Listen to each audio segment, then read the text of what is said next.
today's video, I want to address a question that's regularly put to me in my work as an employment lawyer and solicitor, and that is, should I bring a claim to the WRC? In other words, this is a question that is frequently asked of me by individuals coming in here for consultations or looking for advice. And that is what I'm going to look at in this video, and it may be useful to you if you're thinking about bringing a claim.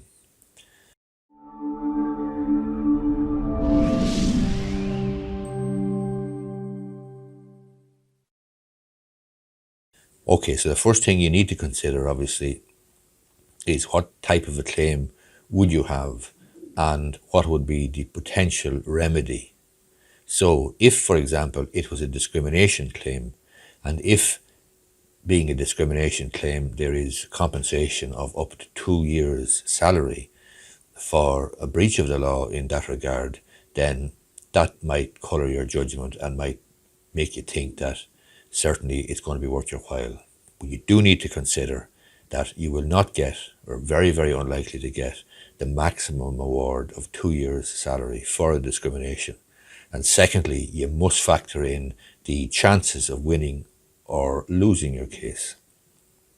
That brings us on to the question then, if you do lose, or indeed if you win, the question of costs. Unlike in a court situation where the winner takes all and the loser pays the legal costs of the winner, in an employment claim at the WRC or at the Labour Court, each party bears their own costs. So if we circle back again to the discrimination claim that I'm referring to, and let's assume that you're successful, and let's assume that you are awarded 3 months or 6 months salary, you need to weigh up what that is in monetary terms versus the cost of bringing your claim. You'll also need to factor in the hassle and time and stress associated with bringing a claim. It is adversarial or confrontational to a certain extent, so you need to factor that in. And some people are much better able to withstand the sort of pressure and hassle than other people. Now, I'm not saying that it's a court of law or anything, it's not. It's a relatively informal process, but there is obviously a certain amount of stress attendant with it. So you need to consider that cost-benefit analysis. You need to consider the potential payoff versus the cost. So that's a discrimination situation. You might have an unfair dismissal claim then, and you may have a very strong unfair dismissal claim. And in those circumstances, you're looking at a remedy of compensation, reinstatement, or re-engagement. Again, you need advice on the likelihood of being reinstated or re-engaged, and also you may not wish to go back to the employment. You need to consider again whether you have a new job, for example. So if you've been unfairly dismissed and you have a new job, and you got a new job relatively quickly, then all you're entitled to if you're successful is financial loss. Financial loss is basically the wages you've lost during the time from losing the first job where you were unfairly dismissed to taking up employment with a new employer. This may only be a matter of weeks, it may be a month or two. If it's less than a month, then all you're entitled to at the unfair or at the WRC is 1 month's salary as a nominal sort of recognition that you're unfairly dismissed.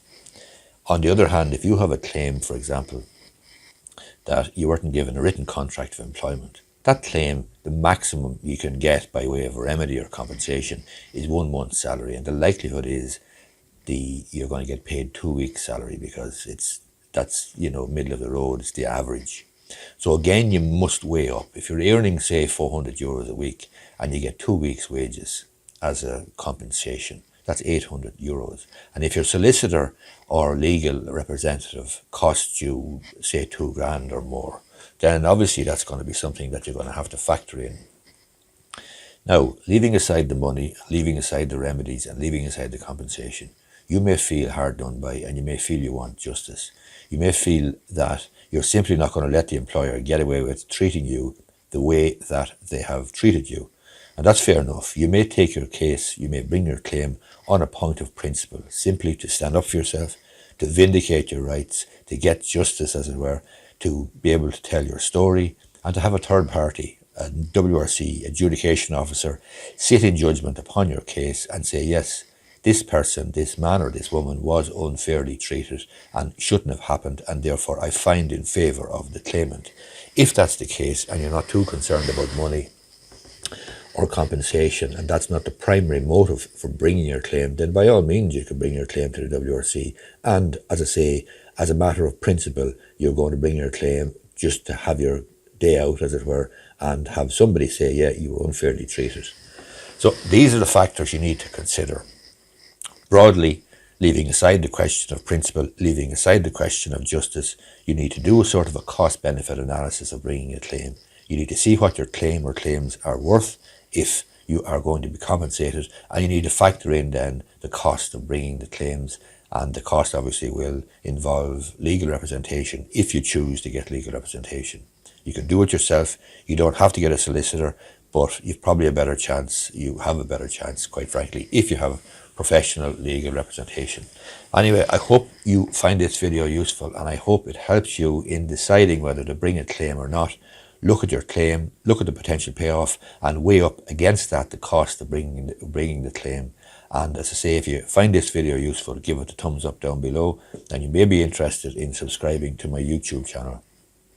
On my YouTube channel, I make regular videos. I publish at least one every week, Saturday morning, 7 a.m.